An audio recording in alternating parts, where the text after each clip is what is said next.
శ్రీ గురుభ్యో నమ. శ్రీమాత్రే నమ. మూర్ఖులతో మనం వాదం పెట్టుకోవద్దు అని మనకి భర్తృహరి చెప్తాడు. దానికే ఈ ఒక్క శ్లోకాన్ని మనం అర్థం చేసుకుందాం. ఇప్పటి నుంచి నేను సాధ్యమైనంత మటుకు టైం దొరికినప్పుడల్లా ఇలా మంచి మంచి సుభాషితాలు మీకు చెప్పే ప్రయత్నం చేస్తాను. అజ్ఞసుఖమారాధ్య సుఖతరం ఆరాధ్య విశేషజ్ఞ జ్ఞానలవ దుర్విదగ్ధం బ్రహ్మాపి నరం న రంజయతి. ఈ శ్లోకం అర్థం ఏంటంటే, అజ్ఞ అంటే ఏమీ తెలియనటువంటి వాడికి మనం ఏదైనా చెప్తే వాడు చాలా సులభంగా వింటాడు. అంటే సుఖం ఆరాధ్య అంటే ఏమీ తెలియనటువంటి వ్యక్తికి మనం చాలా సులభంగా సుఖంగా ఏమైనా చెప్పొచ్చు. అంటే తనకు తెలియదు అన్న విషయాన్ని ఒప్పుకొని చెప్పేటువంటి విషయాన్ని చక్కగా వినగలుగుతాడు. సుఖతరం ఆరాధ్యతే విశేషజ్ఞ అంటే జ్ఞానం చాలా ఎక్కువగా ఉండి మంచి మెచ్యూర్డ్ మైండ్ ఉన్నటువంటి వ్యక్తికి మనం ఏదైనా చెప్పినా కానీ చక్కగా వింటారు, ఓపిక్గా వింటారు. ఇది మెచ్యూర్డ్ పీపుల్లో మనం చూస్తాం. కానీ జ్ఞానలవ దుర్విదగ్ధం అంటే అల్పజ్ఞానము చేత దహింపబడినటువంటి బుద్ధి కలిగినటువంటి వాళ్ళు, అంటే పూర్తిగా తెలియదు, ఏది కూడా పూర్తిగా తెలుసుకోరు, సగం సగం తెలుసుకుంటారు, దాని మీద పూర్తిగా అవగాహన రాదు, జస్ట్ ఒక కొంచెం సగం తెలుసుకొని ఇక నాకు మొత్తం తెలిసిపోయింది అని పూర్తిగా తెలుసుకోకుండా ముందుకెళ్ళిపోతారు. అలాంటి వాడిని బ్రహ్మదేవుడు కూడా సంతోషింపజేయలేడు అని అంటారు. ఇప్పుడు దీంట్లో ఎగ్జాంపుల్ ఏంటంటే కనుక మనం ఇది ఒకటి అర్థం చేసుకోవాలి.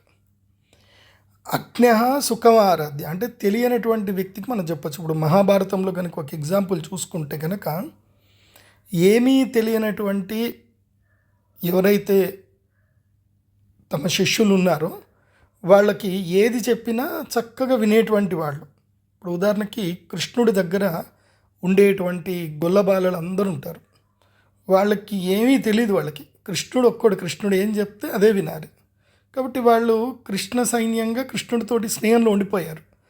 వాళ్ళకి కృష్ణుడు ఇంత గొప్ప దేవుడు ఇవన్నీ ఏం లేవు. అప్పుడప్పుడు కృష్ణుడితో ఆడుకున్నారు సరదాగా. ఇదంతా కూడా అజ్ఞసుఖం ఆరాధ్య. సుఖతరం ఆరాధ్యతే విశేషజ్ఞ. ఇప్పుడు విశేషజ్ఞ పాండవులు ఉన్నారు, పాండవులకి విశేషమైన జ్ఞానం ఉంది. అర్జునుడు శ్రీమద్ భగవద్గీత చెప్తా ఉంటే 700 శ్లోకాలు జరుగుతున్నంతసేపు భగవద్గీత చెప్తున్నంతసేపు అర్జునుడు చాలా ప్రశాంతంగా కూర్చొని అన్నీ విన్నాడు. కానీ మీకు విషయం తెలుసా, మహాభారత యుద్ధం జరగకన్నా మునుపే ఈ మహాభారత యుద్ధానికి ఎవరినైతే నమ్ముకొని దుర్యోధనుడు యుద్ధానికి దిగాడో ఆ ప్రధానమైనటువంటి వ్యక్తి ఎవరు అంటే కర్ణుడు. ఈ కర్ణుణ్ణి యుద్ధానికన్నా ముందే కర్ణుణ్ణి ప్రత్యేకంగా కృష్ణుడు పిలిచి మరీ చెప్తాడు, నువ్వు ఈ యుద్ధానికి నువ్వు ఒక్కడిని చూసుకొని నిన్ను చూసుకొని దుర్యోధనుడు విర్రవీగుతున్నాడు, నువ్వు గనక యుద్ధం మానేస్తే నువ్వు యుద్ధానికి రాను అని చెప్పి నువ్వు ఇటువైపుగా మారిపోతే అసలు ఈ యుద్ధం ఉండదు, ఇంతమంది చావరు అని చెప్తాడు. కర్ణుడు వినడు. సరే అది కాదు, సాక్షాత్తు కర్ణుడు ఉపాసించే దేవత సూర్యనారాయణుడే వచ్చి చెప్తాడు, రేపు ఇంద్రుడు వస్తాడు, ఓ బ్రాహ్మణుడి వేషంలో వస్తాడు, నీ దగ్గర కవచకుండలాలు అడుగుతాడు, నువ్వు ఇవ్వకు అని చెప్తాడు. నేను ఇస్తాను అంటాడు.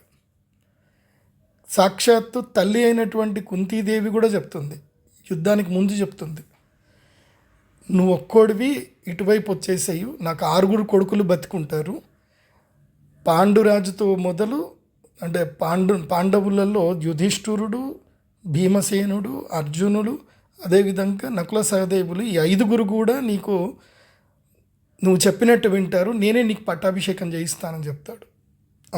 కుంతీదేవి చెప్తుంది, అయినా వినడు.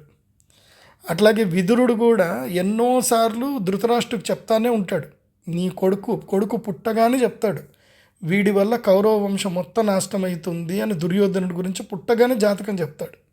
కానీ ధృతరాష్ట్రుడు వినిపించుకోడు. నిండు మణిసభలో కూడా ప్రతి నిమిషం చెప్తానే ఉంటాడు.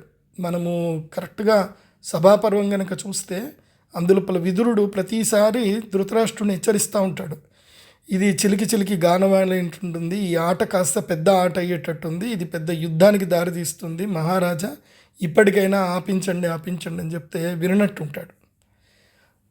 వాళ్ళే ఈ జ్ఞానలవ దుర్విదగ్ధం అంటే వాళ్ళకి పూర్తి జ్ఞానం ఉండదు, వాళ్ళ ఇమాజినేషన్లో ఏముందో అట్లాగే ఉంటారు. అలాంటి వాళ్ళతో మనం ఎప్పుడు కూడా మనం వాళ్ళతోటి తగువ పెట్టుకోకూడదు, వాళ్ళతో వాదన పెట్టుకోవద్దు. ఎందుకోసమంటే వాళ్ళకి మీరు ఏం చెప్పినా వినరు. మూర్ఖులతో ఎప్పుడు వాదన పెట్టుకోవద్దు. కాబట్టి తాను పట్టిన కుందేలకే మూడే కాళ్ళు అనేటువంటి మూర్ఖులతోటి వాదన పెట్టుకోవద్దు అనేది ఈ శ్లోక తాత్పర్యం. మళ్ళీ ఒకసారి తెలుసుకుందాం. అజ్ఞ అంటే ఏమీ తెలియనటువంటి వాడిని, సుఖం ఆరాధ్య అంటే వాడు చాలా సులభంగా ఆరాధింపబడతాడు, అంటే మనం ఏది చెప్తే అది వింటాడు అని. విశేషజ్ఞ సుఖతరం ఆరాధ్యతే, మంచి జ్ఞానవంతుడు చాలా ఇంకా సులభంగా మనం చెప్పినట్టుగా వింటాడు, అర్థం చేసుకుంటాడు. జ్ఞానలవ దుర్విదగ్ధం, లవ అంటే చాలా తక్కువైనటువంటి జ్ఞానము చేత దుర్విదగ్ధం దహింపబడినటువంటి బుద్ధి కలిగినటువంటి వాళ్ళు, అంటే ఉడకని అన్నం అనేటట్టుగా అన్నమాట. అలాంటి వ్యక్తికి బ్రహ్మాపి నరం నరంజయితి, బ్రహ్మదేవుడు వచ్చినా అలాంటి నరుణ్ణి సాటిస్ఫై చేయలేరు, సంతోషింప చేయలేరు అనేది అర్థం. సో మొత్తం మీద మనం దీని మీద అర్థం చేసుకోవాల్సింది ఏంటంటే మూర్ఖులతో వాదం పెట్టుకోవద్దు అనేది మనం అర్థం చేసుకోవాలి. అర్థమైందా? సర్వే జన సుఖినో భవంతు. శ్రీమాత్రే నమః.